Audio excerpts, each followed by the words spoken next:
हरि ओम. सार्थक वाटे झाली या वेचाचे, जीवनगाथा एका तपस्विनीची. या शीर्षकांतर्गत पूजनीय स्वामीभक्त डॉक्टर सुषमाताई वाटवे यांच्या संकलित आत्मवृत्ताचं वाचन आपण ऐकत आहोत. आज ऐकूया यातील प्रकरण 6, प्रसंग कार्य प्रश्नोत्तरे. याचा भाग 25 म्हणजे समारोपाचा भाग. समारोप. सुषमाताईंच्या 75 वर्षांच्या जीवनाकडे लक्षपूर्वक पाहता असं लक्षात येतं की एका परमेश्वरी सूत्रानुसारच त्यांचं संपूर्ण जीवन घडत गेलंय. बालवयात सुसंस्कार मिळाले, परंतु काही निमित्त होऊन 18 वर्षांनंतर माहेरचा धागा तुटला. पुढच्या 30-35 वर्षांच्या सांसारिक जीवनात जन्मजन्मांची काही देणीघेणी पूर्ण झाली आणि त्या आपली सांसारिक कर्तव्य पार पाडून संसारातून निवृत्त झाल्या. वैद्यकीय व्यवसाय हा त्यांच्या आवडीचा तरी देखील व्यवसाय या संकल्पनेतून आणि त्या अनुषंगानं येणाऱ्या जबाबदारीतून त्या निवृत्त झाल्या. सर्वांविषयी प्रेम होतं, परंतु ममत्वाचा धागा तुटला होता. सद्गुरूंच्या कृपाछत्राखाली पुढची वाटचाल झाली. साधना आणि स्वामी कार्य घडलं. स्वामींच्या पश्चात त्या परिवारातूनही त्या अलिप्त झाल्या. अलीकडच्या 6 वर्षात सद्गुरूंच्या आज्ञेप्रमाणे आपल्यावर सोपवलेलं कार्य ताईंनी निष्ठेनं जिद्दीनं पार पाडलं. आता या जबाबदारीतून देखील त्या मुक्त होऊ पाहत आहेत. सर्व कामं इतरांवर सोपवून आत्मचिंतनात राहण्याचा त्या प्रयत्न करत आहेत. एप्रिल 2001 पासून ताई कर्करोगानं आजारी आहेत. प्रकृतीसाठी 1 वर्षभर जे उपचार केले गेले ते देखील आता ताईंनी बंद केलेत. सर्व भार परमेश्वरावर टाकला आहे. त्याचं बोलावणं येईल तेव्हा आनंदानं जगाचा निरोप घ्यायचा. तोपर्यंत मात्र आपल्याला शक्य होईल तेवढं काम करत राहायचं असा त्यांचा प्रयत्न आहे. कारण सद्गुरू स्वामी माधवनाथांचा आदर्श सतत त्यांच्यासमोर आहे. ताईंचं वय आणि प्रकृती लक्षात घेऊन त्यांची मुलं मंजिरी आणि मिलिंद त्यांना आपल्याकडे येऊन राहण्याविषयी सुचवतात, आग्रह धरतात.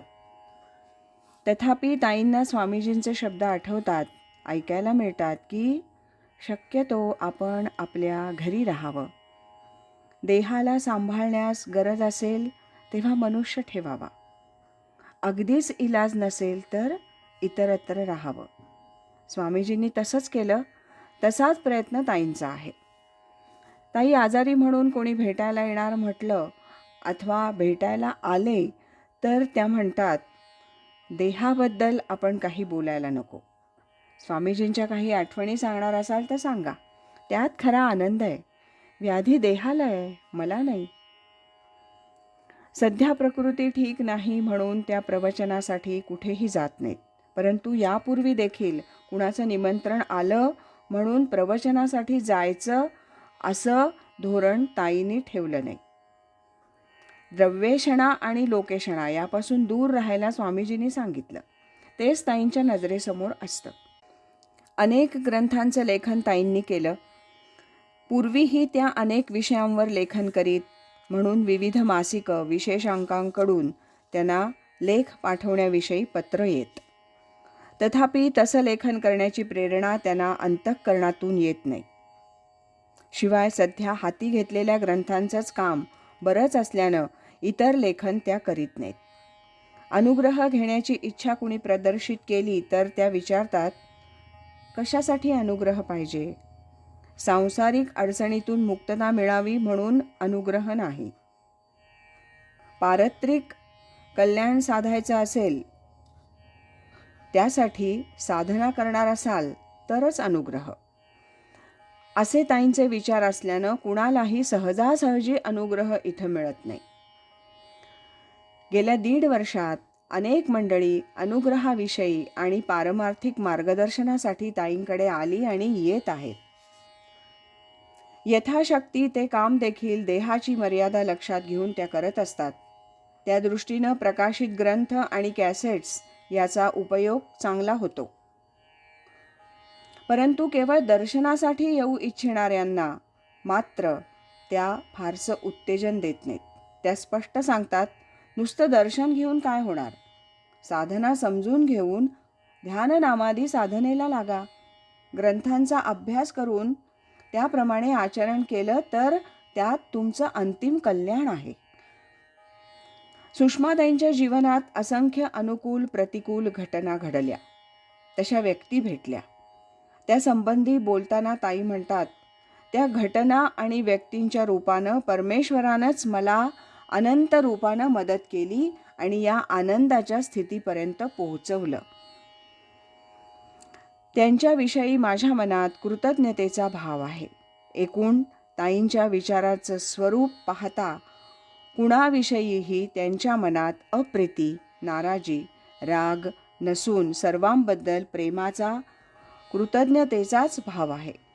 त्यामुळे त्या नेहमी अतिशय आनंदात असतात, प्रसन्न, शांत असतात. देहाच्या या अवस्थेत देखील आनंदी असणं हे गुरुकृपेमुळेच शक्य होतं, असं त्या म्हणतात. ताई म्हणतात, स्वामीजींच्या परिवारात राहून स्वामीजींचे विचार, मनोगत जाणून घेण्याची संधी मला लाभली. यात माझ्याजवळ काही विशेष गुण होते असं नाही. तसे गुण असलेली इतरही मंडळी असतील. तथापि जन्मजन्मांची पुण्याई माझ्या पाठीशी असावी म्हणून ते भाग्य मला लाभलं असं वाटतं. स्वामीजी म्हणत, काही कारणामुळे गैरसमजानं जी मंडळी पूर्वी आपल्या विरोधी असतील ती आता आपल्या कार्याचं कौतुक करू लागली. आपल्या कार्यात यथाशक्ती सहकार्य देऊ लागली की आपलं कार्य योग्य दिशेनं चाललं आहे असं समजावं. तसंच आता सुषमाताईंच्या बाबतीत घडत आहे.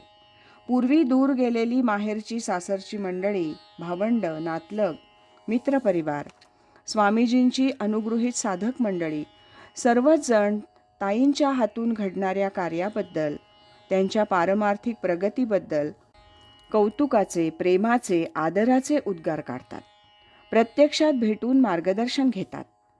इतर सांप्रदायिक मंडळी देखील ताईंशी संपर्क साधून कार्यात सहकार्य देतात.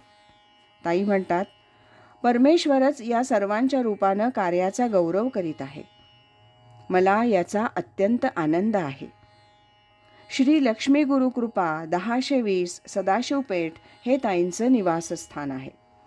त्या जागी सद्गुरूंचं वास्तव्य आहे असा त्यांचा भाव आणि प्रत्यक्ष अनुभव आहे.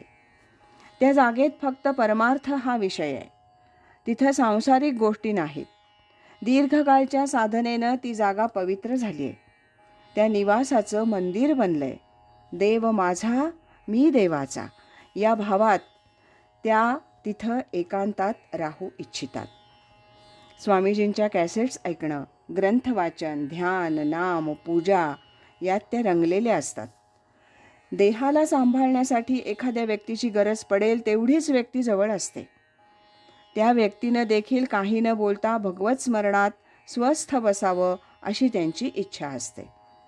स्वामीजींनी आपल्या पश्चात सुषमाताईंची वृद्धापकाळातील जबाबदारी मंडळावर अथवा आपल्या कुटुंबियांवर न सोपवता स्वतःच उचलली आणि ताईंच्या भोवती त्यांनी शुश्रूषा अत्यंत प्रेमानं करणारी अनेक मंडळी जोडून दिली.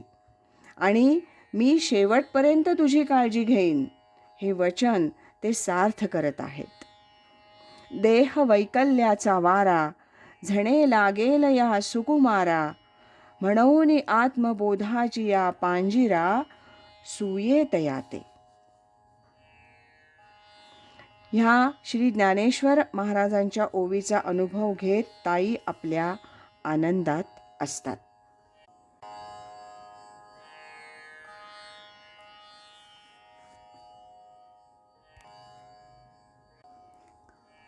याबरोबरच प्रकरण 6 प्रसंग कार्य प्रश्नोत्तरे याचं वाचन आता समाप्त होत आहे.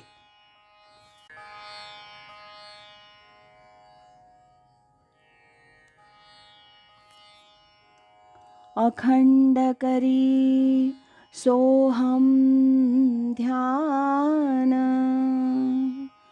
कृतार्थ जीवन होय त्याचे. कृतार्थ जीवन होय त्याचे. कृतार्थ जीवन होय त्याचे. हरि ओम तत्सत.